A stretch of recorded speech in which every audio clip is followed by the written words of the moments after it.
వచ్చేస్తూ ఉంటేనండి, టెన్షన్ ఏవైనా వచ్చేస్తూ ఉంటేనండి, కొంతమందికి హార్ట్ అటాక్ వచ్చింది అని అనుకుంటూ ఉంటారు. ఎందుకంటే అదే టైంలోని హార్ట్ ఈ ఏరియాలో చాలా నొప్పి వచ్చేస్తూ ఉంటుంది, ఊపిరి తీసుకోవడం కష్టంగా ఉంటుంది, బీపీ పెరిగిపోతూ ఉంటుంది, పాల్పిటేషన్ టప్ టప్ టప్ టప్ హార్ట్ బీట్ వాళ్ళకే వినపడుతూ ఉంటుంది. అవన్నీ వస్తుంటే కొంచెం హార్ట్ ప్రాబ్లం లాగా మిమిక్ అవుతుంది అన్నమాట. అంటే హార్ట్ ప్రాబ్లంలో కూడా అలాగే ఉంటుంది.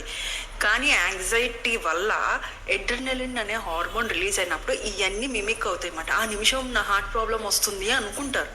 మరి ఎలాగ హార్ట్ ప్రాబ్లమ్స్కి దీనికి ఎలాగ డిఫరెన్షియేట్ చేయొచ్చు అంటే, యాంగ్జైటీ ఎక్కువగా ఉన్నప్పుడు ఒక ఫ్యూ మినిట్స్ రెస్ట్ తీసుకుంటే పోతుంది. కానీ హార్ట్ అటాక్ వచ్చిన వాళ్ళకి ఏంటంటే అది డిఫ్యూజ్ ఉండి వెంటనే షోల్డర్కైనా, జాకైనా, బ్యాక్ అయినా రేడియేట్ అవుతుంది. షోల్డర్ పెయిన్ అయినా, జా పెయిన్ అయినా ఒకసారి ఈసీజీ చేయించుకోవడం బెటరే. ఒక్కసారి ఎడ్రినలిన్ డౌన్ అయ్యిందనుకోండి, తగ్గిందనుకోండి, మళ్ళీ నార్మల్ అయిపోతారు అండి. హార్ట్ అటాక్ వస్తుంది అనుకుంటారు కానీ లేదు, టెన్షన్.